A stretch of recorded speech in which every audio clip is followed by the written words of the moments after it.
Bonjour et bienvenue dans votre magazine de découverte et de questions autour de l'innovation. Nous allons commencer par le Brexit et ses conséquences sur les règles qui encadrent les données personnelles. Alors quelles sont ces conséquences justement d'un côté et de l'autre de la Manche, mais également pour les entreprises et les utilisateurs? C'est ce que nous verrons avec mon premier invité, maître Alexandre Lazarek, dans quelques instants. Ensuite, vous devriez assister à un débat animé autour de Gaia X qui veut travailler sur l'émergence d'un cloud européen. J'aurai en plateau trois acteurs majeurs de l'industrie du numérique, un entrepreneur, un représentant des grandes entreprises et un acteur du cloud français. Ils ne partagent pas forcément la même vision sur la méthode à employer. Vous verrez, ce sera un débat animé, mais surtout éclairé. Et puis enfin, nous aurons notre rendez-vous avec l'alerte cyber et nous parlerons de la protection des paiements en ligne avant de conclure par une innovation qui rêve de faire voler des Cadillacs. Mais d'abord, donc, place à l'interview.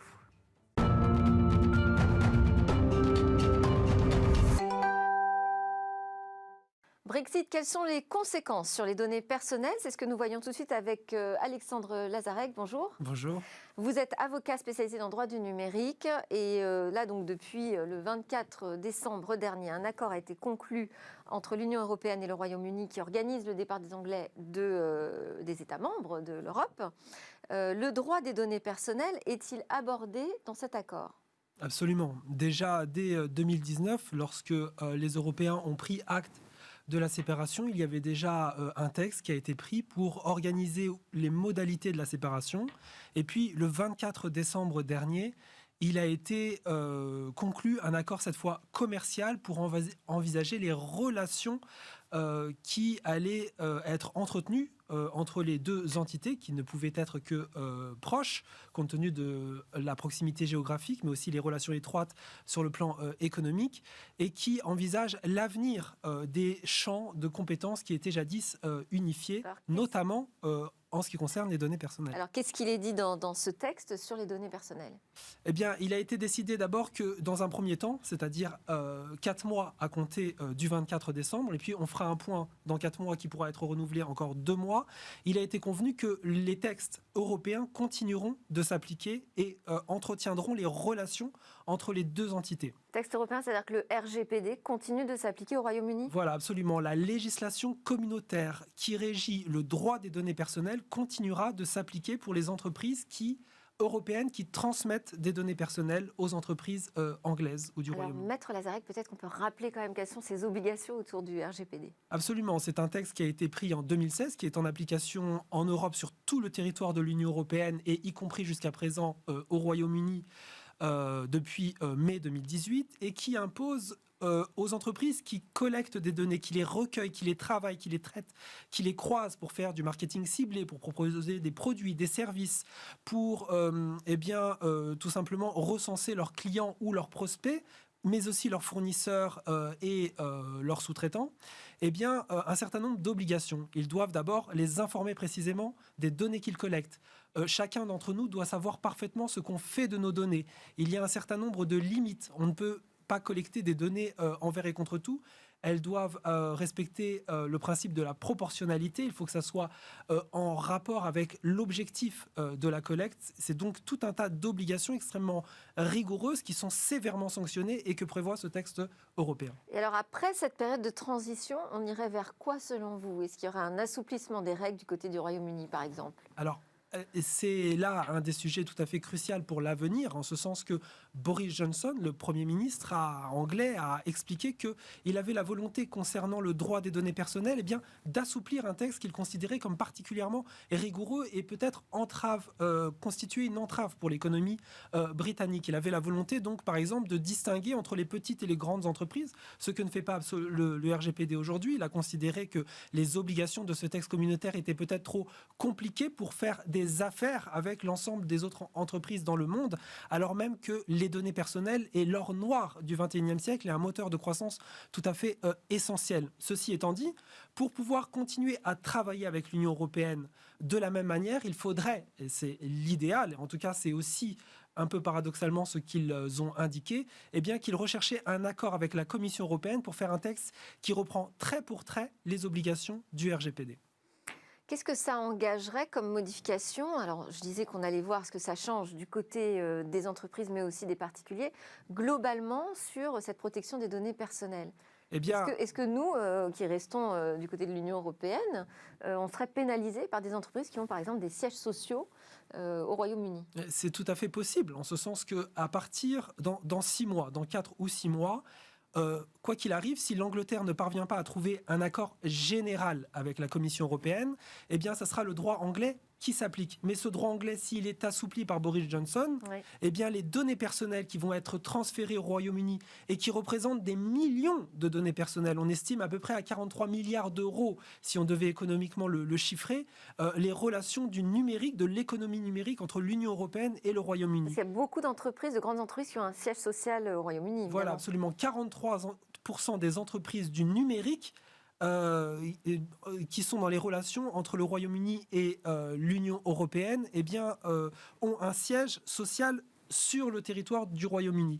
Et dans ces conditions, eh bien, les données personnelles des citoyens européens ne sont pas dans la même sécurité que les données telles qu'elles sont traitées ici, parce que le RGPD, par exemple, impose aussi un certain nombre d'obligations en matière de cybersécurité, et l'année 2020 a été émaillée d'incidents de fuite de données en Angleterre en particulier. Et alors, dans ce cadre-là, est-ce que ça veut dire qu'on va, nous aussi, être peut-être plus sévères avec les entreprises anglaises en matière de transfert? Parce que, en fait, le RGPD cadre aussi les choses sur le transfert des données à l'étranger, donc à l'extérieur de l'Union européenne. Les choses doivent être tout à fait claires. Il est tout à fait illégal de transférer des données en dehors du territoire de l'Union européenne sans respecter un certain nombre de conditions supplémentaires et extrêmement rigoureuses.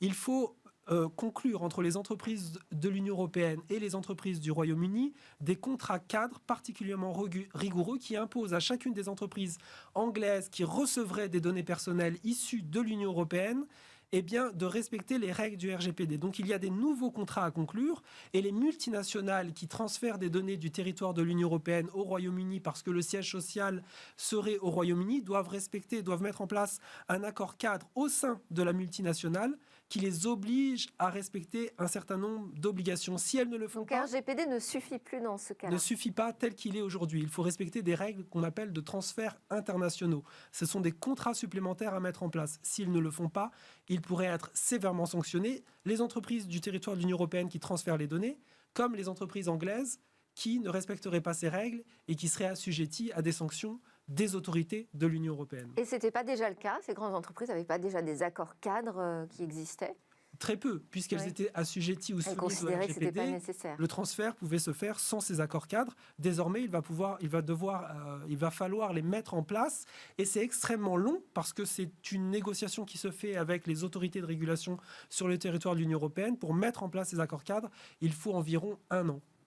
Ah oui.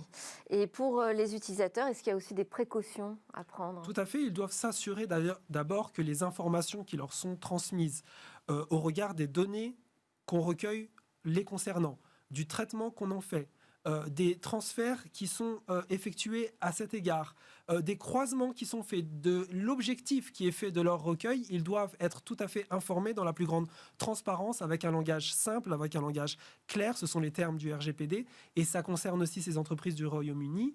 Et je dois dire, encore une fois, qu'il y a des obligations de cybersécurité, de transfert des données sur le plan technique, et que si l'Angleterre ne respecte pas ces règles, eh bien, il y a des risques pour les données personnelles des citoyens européens. Il faut en prendre garde. Et au niveau de la Commission européenne, on n'a pas déjà un accord avec le Royaume-Uni? La Commission européenne C'est a un dit... peu différent de travailler avec le Royaume-Uni qu'avec les États-Unis ou la Chine, quand même. Tout à fait, c'est-à-dire qu'aujourd'hui, il y a quand même une culture commune en matière de législation sur le droit des données personnelles. Ils ont l'habitude de ce texte, donc on peut imaginer eh bien, qu'ils ne trouveront pas de grandes difficultés à s'accorder sur un texte commun. Et puis, la Commission européenne a d'ores et déjà indiqué qu'elle était tout à fait soucieuse de trouver un accord d'adéquation qui permet de considérer que le Royaume-Uni, dans son ensemble, a une législation qui est conforme au RGPD, et dans ce cas-là, eh bien, on pourra transférer des données personnelles sans la moindre difficulté. Mais encore une fois, ce n'est pas certain. On ne connaît pas exactement les intentions de Boris Johnson à ce sujet. Quelle sera sa doctrine sur les données personnelles? Merci beaucoup, Maître Alexandre Lazareg, avocat spécialisé en droit du numérique. Nous, on reste sur cette question européenne, justement, avec un débat autour de l'émergence d'un cloud européen.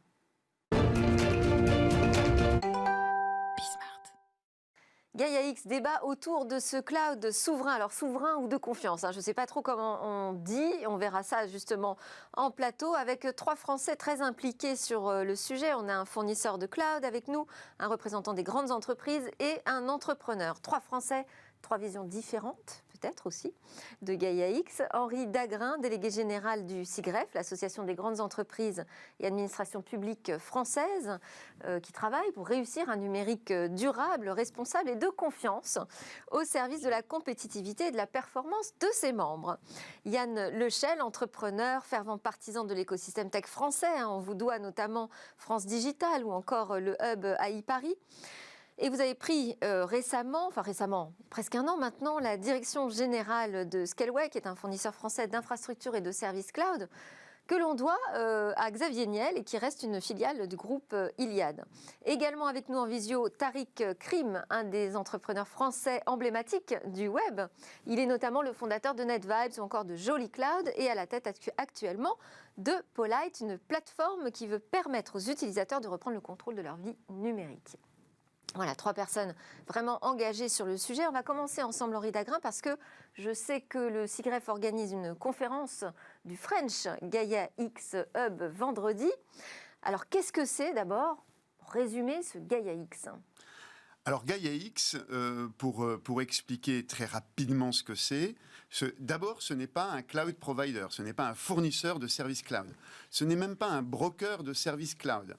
C'est une association de droit belge, européenne, une association européenne qui a été créée par la volonté d'abord de la France et de l'Allemagne et singulièrement portée par Peter Altmaier, le ministre de l'économie allemand, et son homologue français, Bruno Le Maire, qui a 2 vocations. La première vocation, c'est de définir, de développer un ensemble de règles, de standards qui seront appliqués et qui seront applicables par les entreprises qui adhéreront au principe de Gaia-X. Également, ce sont des standards qui peuvent être contractuels, qui sont techniques pour favoriser l'interopérabilité, la portabilité des données et des logiciels, la transparence des offres. Vous voyez, tout ce qui permet au marché du cloud d'être plus vivant et de desserrer le taux de dépendance des utilisateurs à leurs fournisseurs de services cloud. Puis il y a une deuxième ambition. Standard et interopérabilité, je note, parce qu'après je vais faire réagir les autres invités. Et puis il y a une deuxième ambition, c'est de fédérer des acteurs du cloud, que ce soit des utilisateurs ou des fournisseurs, pour mutualiser des données par verticale sectorielle, l'énergie, la santé, la finance, la mobilité, les questions écologiques, donc de mutualiser des données pour développer des cas d'usage, notamment basés sur des outils d'intelligence artificielle, dans un environnement de confiance, où ces données peuvent être partagées, mutualisées en confiance, et dans un cadre qui permette de les extraire de l'extraterritorialité du droit de certains continents, de certains États.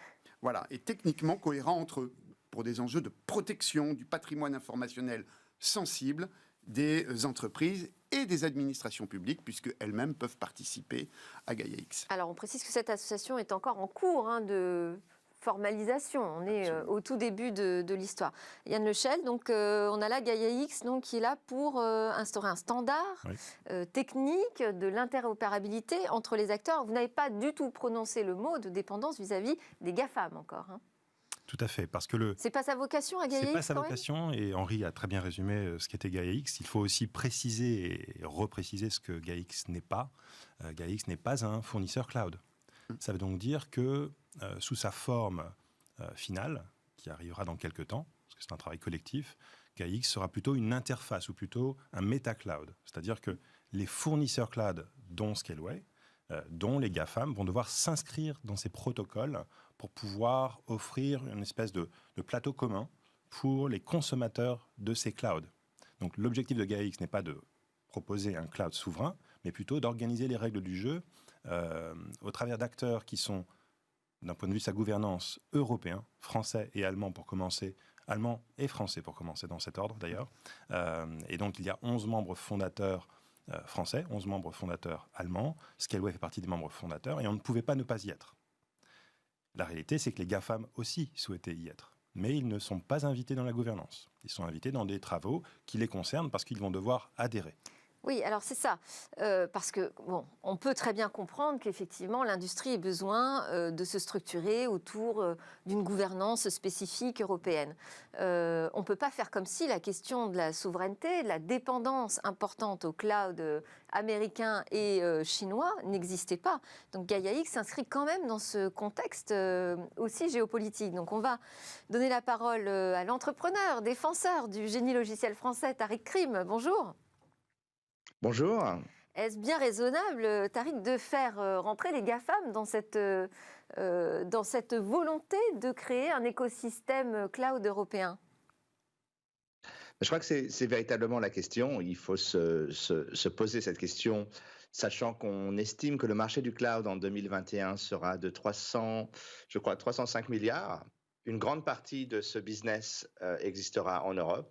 Et la question est donc de savoir si nos infrastructures et tout ce business donc, du cloud va être donné à des acteurs européens ou pas.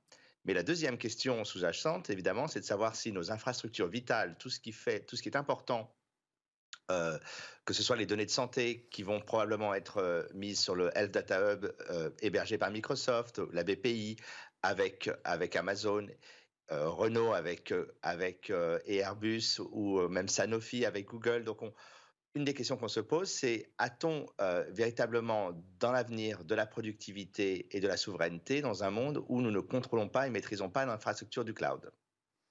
Une petite réponse, Henri Dagrin ? Ah mais je suis en total accord avec Tariq, sauf qu'il faut partir du réel. Et le réel, c'est que ces acteurs sont hyper dominants sur le marché européen. Donc ça veut dire qu'aujourd'hui, on n'est pensé... pas capable de faire sans eux ? Alors moi, d'abord, je pense que globalement, on ne sait pas faire sans eux. En tous les cas, si leurs offres n'étaient pas aussi qualitatives, il n'y aurait pas de problème. C'est parce qu'elles sont extrêmement qualitatives, extrêmement intéressantes qu'on se pose aujourd'hui la question. Mais on a pensé avec naïveté en Europe que les régulations d'une concurrence libre et non faussée suffiraient pour protéger l'Europe des dépendances numériques excessives. En fait, il n'en était rien. Aujourd'hui, on en prend conscience. La Commission elle-même, par la voix de Thierry Breton et de la présidente von der Leyen, le reconnaissent aujourd'hui. La question de la souveraineté numérique, elle est sur la table. Mais ça ne va pas se régler d'un claquement de doigts. Il y a tout un travail de reconstitution que l'on a laissé tomber au cours des palinodies numériques de l'Europe au cours des 20 dernières années. Maintenant, il faut reconstruire le chemin. Et les entreprises utilisatrices sont aujourd'hui les premières victimes de cette situation. Alors, parce qu'on pourrait se dire aussi, justement, le job de la Commission européenne, c'est de fixer des règles. L'industrie, elle, c'est à elle de, en revanche, prendre le pouvoir et s'imposer au-dessus des GAFAM. Tout à fait. Yann Lechel. GaiaX fait partie de ces structures qui vont organiser un petit peu et qui a permis de faire un gros coup de projecteur sur le sujet. Donc, c'est vrai. Premier point important, et ça c'est un succès, on s'intéresse aujourd'hui au cloud et de ce que ça veut dire.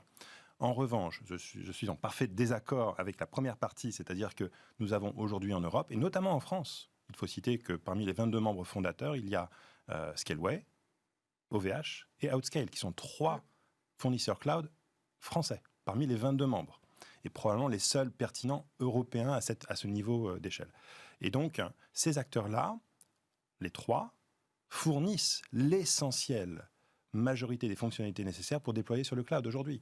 Donc la question est véritablement, et là je vous rejoins Henri, c'est celle des excès de dominance. On n'est pas au même niveau. Pas au même niveau que les GAFAM.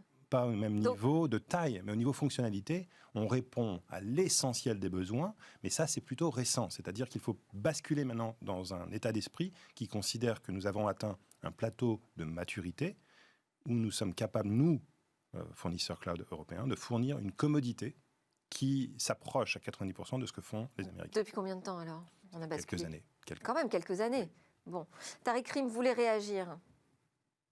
Oui, je pense qu'il faut faire attention parce que depuis 1 ou 2 ans, on a l'impression qu'un discours, qui a été d'ailleurs repris malheureusement par le président de la République, consiste à dire qu'on serait en retard. Je pense que en fait, en France, on a absolument tout ce dont on a besoin pour construire des plateformes. On a parmi les meilleurs hébergeurs, je crois que Yann vient de le rappeler, hein, parmi les acteurs européens et dans le monde leader, il y a beaucoup de Français. Nous avons d'excellents développeurs, éditeurs de logiciels. Et nous avons également un ensemble de PME, un tissu de PME dans la technologie qui sont tout à fait capables de développer ces fonctionnalités. Le problème aujourd'hui, et ça c'est un problème un peu plus général à celui de Gaia-X, c'est qu'on considère que le numérique, c'est les grands groupes et les startups. Alors qu'en fait, on a un écosystème vertueux qu'on doit construire avec des sociétés de taille moyenne, des PME, des éditeurs de logiciels, des hébergeurs, des intégrateurs, et éventuellement des grands groupes et des startups, mais qui sont sur des besoins très spécifiques également. Et on doit construire cette offre. Cette offre existe déjà d'un point de vue logiciel. Ce qu'il faut, c'est la mettre en œuvre et s'assurer surtout que l'État achète ces technologies. Parce qu'on a une espèce de paradoxe en France, c'est que l'État financeur, avec la BPI, avec le Crédit Impôt Recherche, soutient ces entreprises et l'État acheteur les tue. Et la question qui va se poser au-delà donc de Gaia-X et du cloud souverain, c'est de savoir si en Europe, on va acheter européen, parce que je peux vous garantir qu'aux États-Unis et en Chine, quand il y a d'énormes projets de cloud, on ne parle pas de Gaia-X, on ne parle pas des Européens, nous n'avons pas accès à ces marchés. Or, nous avons décidé non seulement de laisser entrer les GAFAM dans les services de normalisation, ce qui est très important. Ce qu'il faut comprendre, c'est que la normalisation, c'est ce qui définit les standards et ce qui définit le business de demain. Et aujourd'hui, si on n'a pas la main sur notre propre direction dans ce domaine, nous n'aurons pas la main sur quoi que ce soit. Et donc, moi, c'était un peu ce qu'il y avait. Tariq, ce qu'on nous répond, c'est qu'il ne siège pas au conseil d'administration. Oui, bien sûr, mais on a vu ça, c'est connu, on le voit dans le monde de l'open source, par exemple. Les grandes plateformes s'investissent dans les projets open source et distordent la gouvernance et amènent les choses dans un domaine qui n'est pas forcément le nôtre. Il faut comprendre une chose, c'est que, par exemple, des sociétés comme Scaleway ou OVH sont des sociétés qui ont une vision durable du numérique, qui sont extrêmement bons en termes de consommation d'énergie, ce qui n'est pas forcément le cas de certains acteurs américains, et que la vision que l'on a du cloud et que l'on doit avoir du cloud en Europe, notamment sur le respect des données, mais sur plein de choses également, sur la façon dont on va travailler. Aujourd'hui, si vous voulez, le cloud américain, c'est une forme de taylorisation de l'entreprise. On la divise en process qu'on ne peut pas changer, et en gros, soit vous travaillez avec nous et ça va être comme ça, soit vous ne pouvez pas accéder à ces services. Et il y a un vrai sujet, c'est que le cloud n'est qu'un outil au service de l'entreprise. C'est un outil qui doit permettre à l'entreprise de s'adapter, d'être agile. Or, si les processus et la manière dont on formalise tous ces processus online est faite avec une vision américaine, l'Europe ne pourra pas être en concurrence puisque le modèle européen, on le voit en Allemagne avec les Mittelstadt, mais également en France, n'est pas le même modèle de productivité, de taylorisme numérique. Alors, donc il y a un vrai sujet, c'est-à-dire que c'est à la fois un sujet technique. Est-ce que finalement, la question que vous posez, Tariq Krim, c'est est-ce qu'on fait rentrer le loup dans la bergerie, même si on ne les met pas au conseil d'administration finalement, c'est leur donner un moyen de participer à cette construction européenne. Oui, mais de fait, ils y participent. Gaia-X ou pas, ils sont là. Ouais, c'est un principe de réalité pour vous. Mais partons du réel. Et comment fait-on déjà pour faire deux choses qui sont les ambitions que nous pouvons poursuivre et que les entreprises françaises peuvent poursuivre, que les administrations publiques françaises peuvent poursuivre. C'est d'une part de contraindre les acteurs qui sont présents sur ce marché à des règles qui correspondent à nos propres valeurs, et deuxièmement, faire en sorte qu'il y ait une place pour construire une industrie du numérique et singulièrement du cloud en Europe qui puisse prendre toute la place à laquelle elle peut prétendre. Parce que là où Tariq a raison, c'est qu'en France, en Europe, nous avons toutes les compétences pour le faire. Toutes. Elles sont toutes là. Et même parmi les meilleures du monde. Sauf que, derrière, l'Europe a laissé tomber ces sujets que l'on peut appeler de souveraineté ou de confiance. Mais la souveraineté, c'est d'abord, et là je rejoins tout à fait Tariq, c'est d'abord un attribut des États et des organisations comme la Commission européenne. La souveraineté, ça ne pourra jamais être l'addition des intérêts des entreprises en la matière, qui ne pourra jamais constituer un palliatif des carences des politiques de souveraineté des États européens. Est-ce que Gaia X va donner, selon vous, Henri Dagrin, plus de vision, plus de poids aussi à l'offre française, allemande, européenne, même s'il y a des GAFAM à l'intérieur? Alors, il n'y a pas de GAFAM à l'intérieur. Quand un GAFAM adhère à Gaia X, il adhère à 3 principes. Premier, 1, ne pas participer à la gouvernance de Gaia X. J'accepte d'être dans une organisation sans décider de ce que cette organisation va prendre comme ça n'empêche pas de faire du lobbying en intérieur. Mais bien sûr, mais ça c'est le premier principe. Okay. Et nous y avons véritablement veillé. D'ailleurs, ça n'a pas été simple avec tout le monde. Deuxième principe, un GAFAM adhère à ses policy rules, à ses règles de comportement, à ses standards, ce qui est une première. Et notamment en termes d'interopérabilité, de portabilité, vous savez ce qu'on appelle le vendor locking, c'est-à-dire l'enfermement propriétaire. Ils acceptent effectivement d'adhérer à ces principes. On verra comment ils y adhèrent. Mais c'est déjà une première étape. Et troisièmement, ils acceptent de financer cette organisation, ce qui n'est pas une paille, et qui par ailleurs sera gouvernée par des organisations européennes, exclusivement européennes, notamment comme Scaleway. Alors en fait, c'est peut-être par l'argent alors que tout a commencé, c'est ça? C'est un problème de financement? Non, il n'y a pas que ça. Non, c'est pas c'est le financement de la structure, de l'association Gaia X. C'est de ça dont... Yann Lechel, est-ce qu'on peut dire aujourd'hui que la vision du cloud européen, dont vous êtes un des représentants, et la vision du cloud américain est très différente? Non, elle n'est pas différente dans la mesure où aujourd'hui nous avons atteint ce plateau de commodité et de maturité. Les Américains sont devant. Ils ont été les pionniers, notamment sur le sujet du cloud public. Scaleway fait partie des acteurs qui a rattrapé l'état d'art. Mais le vrai sujet, et que Gaia X ne couvrira pas, c'est celui de l'indépendance stratégique. Donc on parle de souveraineté, les Allemands n'aiment pas ce terme d'ailleurs, mais la notion de confiance, vous dites indépendance stratégique. Qu'est-ce qui se passe si soudainement les câbles sont rompus entre les continents, oui, entre les États-Unis ou l'Amérique en général et l'Europe? Eh bien, soudainement, nous ne pouvons plus fonctionner. Ça, c'est le constat. Donc aujourd'hui, la notion de souveraineté ou d'indépendance stratégique repose sur des acteurs qui ont une maîtrise totale sur la stack ou l'empilement des éléments qui permettent de fournir un cloud souverain. Nous avons aujourd'hui ces acteurs en France qui permettent d'offrir un cloud souverain. La question est une question d'état d'esprit, de volontarisme de la part des acheteurs. Donc, Tariq mentionnait les États. On peut parler des grandes entreprises que Henri représente merveilleusement bien. Qui ont parfois aussi un peu peur d'investir sur des technologies européennes. C'est une question de confiance, pas juste de confiance sur la data que l'on confie aux acteurs, mais aussi une confiance dans l'écosystème qui convient aux développeurs. Or, aujourd'hui, et vous notiez tout à l'heure la notion de standard, on pourrait décider de tout recréer à partir de zéro. On pourrait décider de s'appuyer sur les standards open source ou encore les standards du marché. Aujourd'hui, les standards du marché sont, par exemple, chez Amazon, S3, qui est le protocole de stockage. Chez Google, Kubernetes, qui est un orchestrateur qui permet de programmer plus facilement. Eh bien, chez Scaleway, nous avons repris ces standards du marché pour justement permettre aux développeurs, et on en parle trop peu souvent, ce sont souvent les développeurs qui ont le dernier mot, parce que ce sont les développeurs qui créent et qui développent les applications de demain, d'aujourd'hui et de demain. Et donc, il faut pouvoir aussi parler aux développeurs qui sont parfois bloqueurs en disant « je préfère travailler sur du Google ou de l'Amazon parce que j'ai l'habitude ».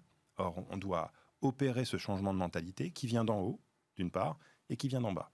Et c'est ça la bataille. Parce qu'aujourd'hui, c'est qu'une question de masse critique. Et lorsque nous aurons atteint 10, 20, 30% de part de marché, soudainement, on aura un début de souveraineté. Tariq Krim, sur cette question d'adoption des standards du marché, c'est une déception de justement de se dire finalement pourquoi on ne redémarre pas à zéro? Pourquoi on ne repart pas d'une page blanche pour construire ce cloud européen? Tout simplement parce qu'on n'a pas besoin de repartir d'une page blanche. Je crois que on l'a très bien expliqué. Les standards existent déjà. Les outils de cloud sont assez matures, hein. On parle souvent du cloud aujourd'hui comme si c'était une technologie qui était sortie avant-hier, alors qu'en fait, ce sont des technologies sur lesquelles on développe depuis une dizaine d'années. Donc, il y a une forme de maturité. Mais je voulais revenir un instant sur ce que disait Yann, et je pense que c'est très important au niveau des grandes entreprises. Moi, ce que je vois aujourd'hui, c'est quand on voit ce qui s'est passé dans les vaccins, où finalement la France, pays de Pasteur, a une société leader dans le domaine, qui est Sanofi, et qui n'a pas été en mesure de sortir un vaccin à temps, alors que vous avez en Allemagne des choix qui ont été faits, donc des choix un peu plus pushy sur l'ARN le messager, donc avec MBiotech. Ce qu'on voit en fait dans le domaine de la biotech, c'est un peu ce qu'on voit aussi dans le domaine du logiciel, où d'une certaine manière, les industries européennes sont attentistes des technologies. C'est-à-dire que tant que le Gartner ou les grands acteurs ne disent pas « voilà ce que vous devez faire », il n'y a pas vraiment d'inventivité, d'incentive à inventer d'autres choses. Or, on a un tissu très riche de PME en France qui nous permettent d'envisager, de développer, de formaliser des nouveaux standards. Nous, quand je faisais NetVibes ou Jolly Cloud, on n'a pas attendu que Google fasse le Chromebook ou iGoogle. On a développé nos propres standards de widgets, on les a imposés. On a eu d'autres acteurs qui ont accepté de travailler avec nous. Donc, il y a il faut vraiment avoir une vision assez claire. Et je voudrais juste terminer sur un point, c'est que la situation géopolitique en 2021 n'est pas celle de 2008, où on était dans un monde où tout le monde était beau, tout le monde était gentil. On a le président des États-Unis, Donald Trump, qui a été déplatformisé, ce qui pose la question à toutes les entreprises, et pas qu'aux politiques, de savoir qu'est-ce qui se passe si je suis déplatformisé, quel est mon plan B. Et aujourd'hui, j'ai le sentiment qu'on n'a pas encore pris la mesure de ces enjeux, et que ce qui me gêne notamment avec GaiaX, et c'était d'ailleurs ce qui avait suscité, je pense, ce débat, c'est que de nombreuses entreprises, notamment Palantir, hein, qui est quand même au cœur du deep state américain, qui a été financé par la CIA, s'est présenté comme un défenseur de la souveraineté numérique en présentant son adhésion à GaiaX comme une sorte de certificat de souveraineté. Et c'est vrai que c'est un peu dérangeant parce qu'il va falloir beaucoup plus de clarté et beaucoup moins de naïveté. C'était Thierry Breton qui disait qu'il faut le temps de la naïveté a cessé. Et je pense qu'il est important que l'on soit aussi capable de démontrer que sur les investissements et les architectures critiques de l'État, il n'y ait pas d'acteurs sur lesquels nous n'avons pas soit la maîtrise, et également d'un point de vue juridique, parce qu'on l'oublie, exercer son logiciel dans un environnement juridiquement stable, ce qui n'est pas forcément le cas. Vous avez peut-être vu que Biden va probablement nommer à l'antitrust américaine quelqu'un qui est assez proche des GAFAM, finalement. Donc, finalement, cette idée que les GAFAM vont s'autoréguler aux États-Unis n'est peut-être pas le chemin qui va se passer. Donc, il faut vraiment qu'on ait, d'un point de vue politique, une vision très claire. Et aujourd'hui, malheureusement, je trouve que ça ne l'est pas très clair. Et surtout, je pense que de plus en plus, les Français vont être très inquiets sur la question de la souveraineté des entreprises qui font le terreau de la France. Oui, on revient à cette question de l'indépendance stratégique. Une réaction, Henri Dagrin, sur l'adhésion de Palantir, c'est vrai, qui a créé la polémique, hein. Donc Palantir, spécialiste de la visualisation, de l'extraction, de l'analyse des données, qui est soutenu par la CIA et qui entre chez GaiaX. Alors, d'abord, Palantir est une société qui est présente sur le marché européen depuis maintenant un petit moment. Oui, même les renseignements français ont travaillé avec. Des clients comme la Direction générale de la sécurité intérieure, des grandes entreprises, notamment comme Airbus. Et quand on interroge ces sociétés, on peut en penser ce que l'on veut, mais il n'y a pas l'équivalent sur le marché. D'autre part, Palantir est une société qui aujourd'hui est devenue un grand opérateur au même titre que beaucoup d'autres. Je ne sais pas si c'est toujours en tous les cas, on peut la considérer en Europe comme un acteur du deep state américain.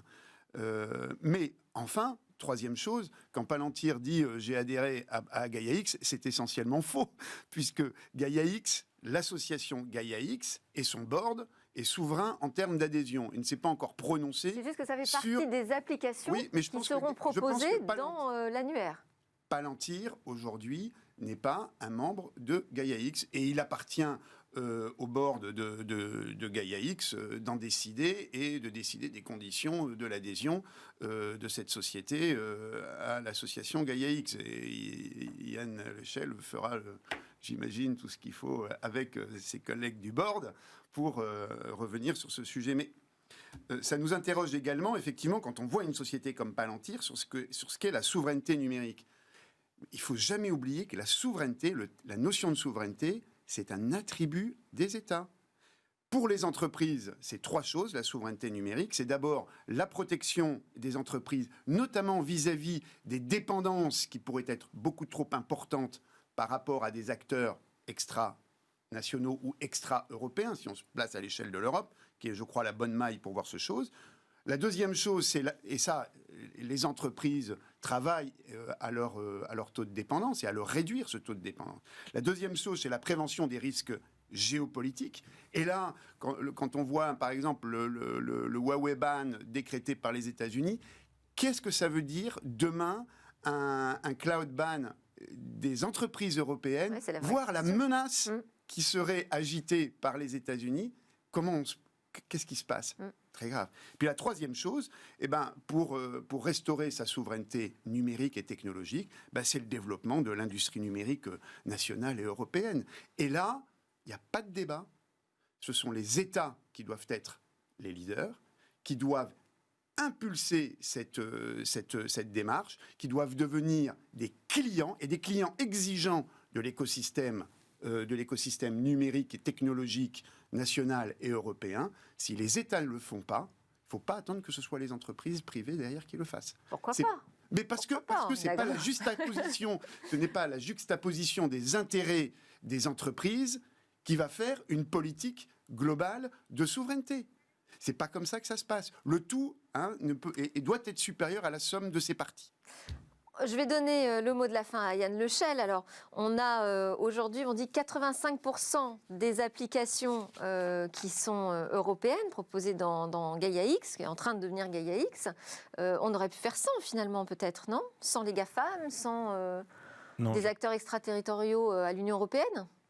Je ne pense pas que ce soit le rôle de Gaia-X. En tout cas, ce n'est pas comme ça que ça a été commencé. Les Allemands ont initié Gaia-X justement pour fédérer les Américains, parce que les Allemands travaillent essentiellement avec les acteurs américains. D'accord. Il faut bien comprendre que l'idée, dès le départ, c'était de travailler avec ces acteurs-là. Il a fallu qu'on se batte, nous, Scaleway, pour faire partie de Gaia-X. Et il a fallu que je me batte. J'ai donné mon veto pour que les Américains ne soient pas dans la gouvernance. Sinon, je sortais.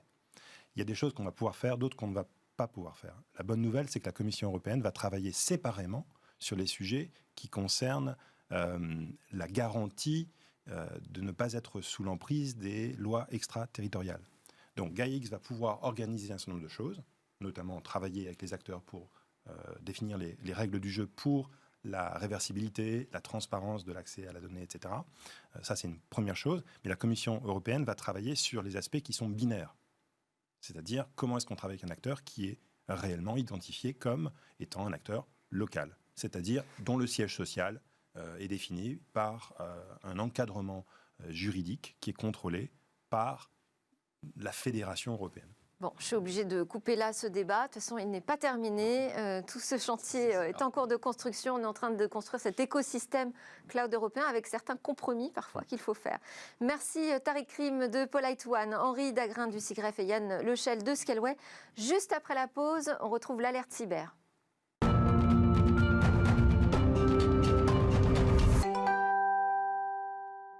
Nous voilà de retour sur le plateau de Smartech pour l'alerte cyber avec Damien Banca, journaliste, spécialiste en cybersécurité et fondateur du site d'alerte zatads.com. Bonjour Damien. Bonjour. Alors bienvenue de retour en France, on est ravis. Moi je m'inquiétais que les Canadiens ne vous kidnappent tout à fait. Donc voilà, je suis très contente. Cette semaine, nous allons parler de paiement en ligne. Oui, alors j'ai voulu en parler parce que cette semaine, j'ai plusieurs personnes qui sont venues me voir en me disant « on a un problème, on vient d'avoir notre compte en banque piraté ». Alors c'est quand même très bizarre parce que depuis le 1er janvier 2021, là, c'est aujourd'hui, c'est normalement obligatoire pour les commerçants de proposer la double authentification lors d'un achat en ligne. Alors je m'explique. Vous allez sur le site X, vous choisissez votre produit et lors du paiement, vous recevez une notification sur votre téléphone portable. On appelle ça une double clé. Alors elle vient s'ajouter déjà à votre mot de passe. Cette clé, cette double authentification n'est valable que quelques secondes, voire quelques minutes, pas plus. C'est une authentification forte qui a été voulue par l'Union européenne. Alors la directive baptisée DSP2 pour les techniciens, en plus elle date pas d'hier, septembre 2019. Alors chez les Anglais, on appelle ça le SCA, un peu d'accent presque, Strong Customer Authentication. Bref, c'est cette fameuse double clé qu'on voit par exemple dans le film Les Tontons Flingueurs. Vous avez votre mot de passe, il faut obligatoirement la deuxième. Mais alors cette directive, la DSP2, justement, elle date pas d'hier, mais je crois qu'il y avait quelques difficultés d'application en France parce que les banques françaises s'appuient sur le SMS et c'est pas suffisamment sécurisé comme pratique, c'est ça ? Oui, complètement. D'autant plus que les banques, là, sont clairement en train de passer à autre chose. Le SMS n'est plus du tout à prendre en compte. Je vous en parlerai tout à l'heure, justement, du danger de notre téléphone portable si on n'y prend pas garde, justement, avec ce nouveau mode de paiement.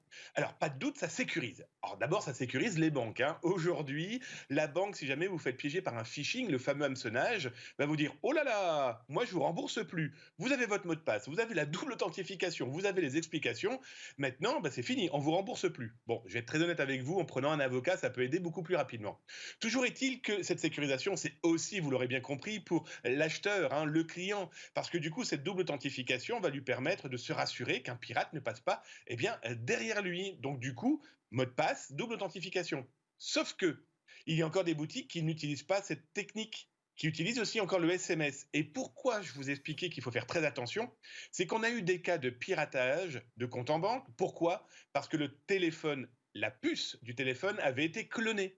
Et donc du coup, 2 téléphones, donc veut dire un seul client, et les malveillants n'avaient plus qu'à attendre cette fameuse double authentification par SMS. Alors comment ça fonctionne ça ? Alors aujourd'hui, il faut savoir que quand vous apportez votre téléphone dans certains endroits peu recommandables, soyons très honnêtes sur le sujet, et qu'on vous répare votre téléphone par exemple, eh bien, il est possible de cloner la puce. Et si vous clonez la puce, vous avez un double téléphone. Donc du coup, quand la personne fait son acquisition, eh bien, le malveillant peut recevoir toutes les notifications dans le SMS. C'est pour ça qu'aujourd'hui, les banques préfèrent et même imposent leur application. Je vais en citer 2, par exemple, que j'ai vu pas plus tard que la semaine dernière. Le CIC et le Crédit Mutuel du Nord. Ils proposent une application et dans cette application, vous avez votre fameux code. Et les gens qui ne veulent pas utiliser leur téléphone peuvent avoir un petit boîtier.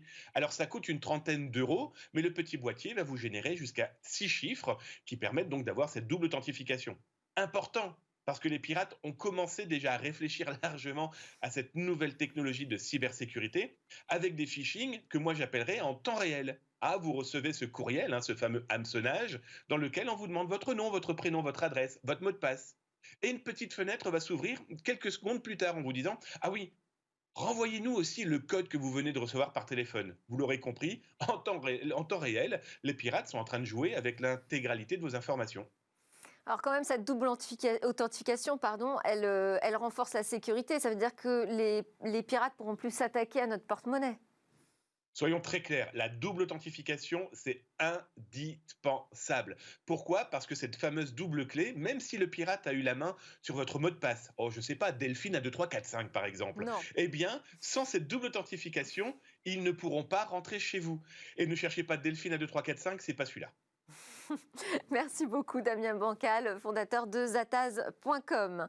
Juste après, nous on va reparler des taxis volants, et oui, avec un tout nouveau projet.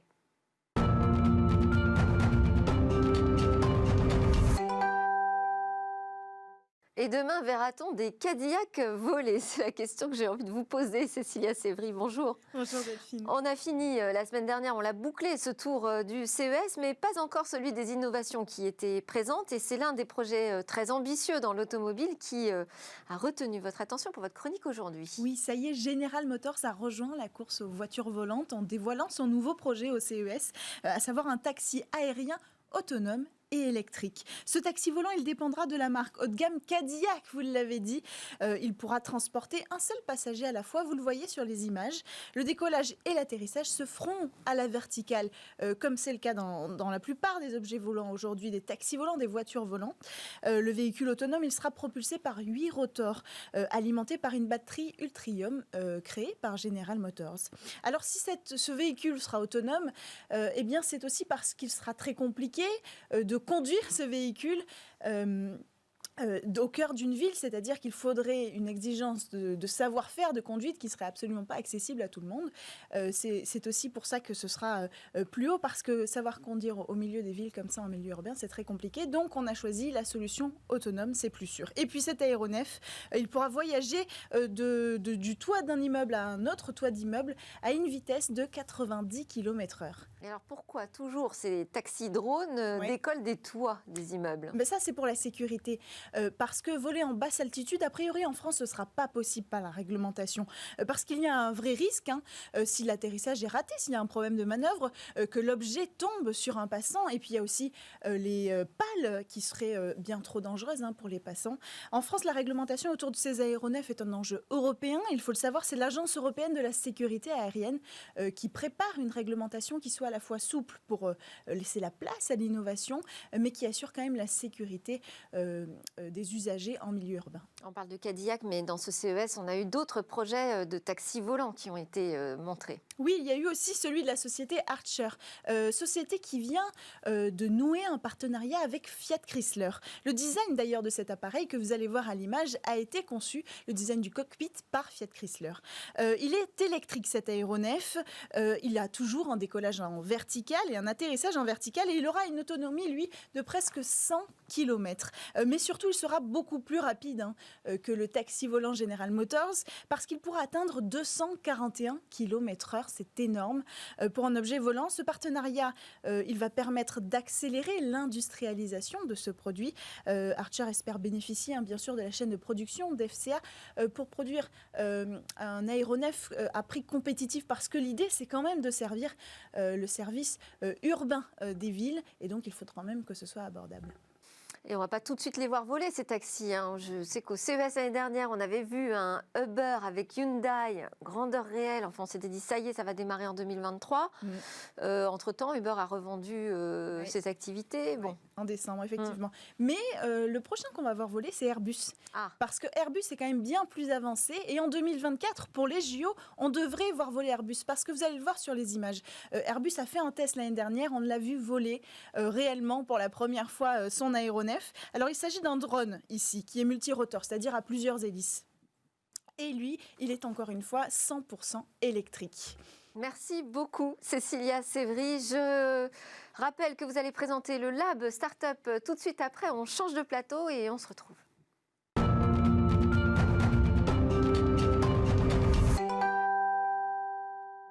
Merci à tous de nous avoir suivis. Je vous retrouve dès demain pour de nouvelles discussions sur la tech.